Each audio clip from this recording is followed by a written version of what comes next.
हरियाणा में विधानसभा चुनाव से पहले बातचीत के दौरान बीजेपी नेता बबीता फोगाट ने शिरकत की और कई मुद्दों पर अपनी बात रखी है।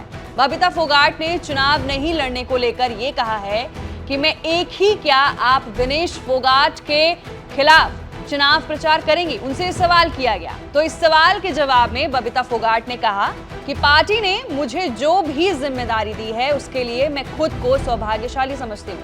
जिस जगह पर मैं खेल के दौरान नहीं पहुंच पाई वहां मैं राजनीति के क्षेत्र में सेवा के भाव से लोगों तक पहुंच रही हूं। उन्होंने ये भी कहा कि पार्टी मुझे काम करने के लिए जहां भी मौका देगी वहां मैं काम करूंगी। बबीता ने यही नहीं, इसके आगे भी कहा कि एक बार मैं मणिपुर गई थी, ये जिम्मेदारी मुझे पार्टी ने दी थी। वहां जाकर मुझे ऐसा लगा कि मैं पहले मणिपुर में क्यों नहीं आई।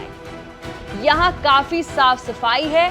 वहां एक मार्केट का नाम स्पेशल पिंक मार्केट है, वो सिर्फ महिलाओं के लिए है। उस मार्केट को सिर्फ महिलाएं ही चला रही थी। वहीं विनेश को लेकर बबीता ने आगे भी बातचीत की और आगे कहा कि कोई भी कभी भी किसी भी पार्टी को ज्वाइन कर सकता है, इससे आपत्ति नहीं है। शायद उनका कांग्रेस में जाने का फैसला पहले से ही हो, लेकिन बार बार प्रधानमंत्री मोदी या बीजेपी को जिस तरह से कटघरे में खड़ा करती है वो गलत है, क्योंकि उनका इससे कोई लेना देना नहीं है। बबीता ने भी कहा कि पहले 10 साल में पीएम मोदी ने खेल और खिलाड़ियों के लिए काम किया है। शायद हम खिलाड़ी भी वहां तक नहीं सोच सकते थे कि हमें इतना सम्मान मिलेगा।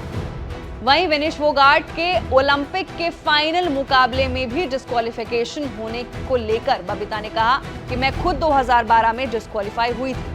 इसकी सजा भी मुझे अपने देश में मिली थी।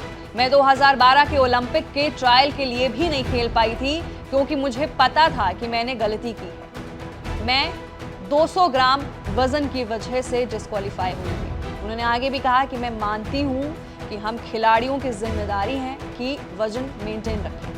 हालांकि उनका तो पूरा स्पोर्टिंग स्टाफ पर्सनल था, लेकिन यही कहेंगे कि गलती हमारी ही है।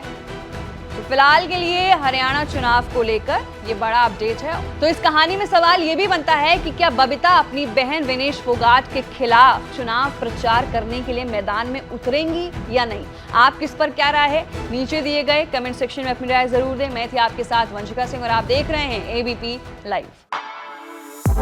For exclusive and insightful videos, subscribe to our new channel ABP Live Premium.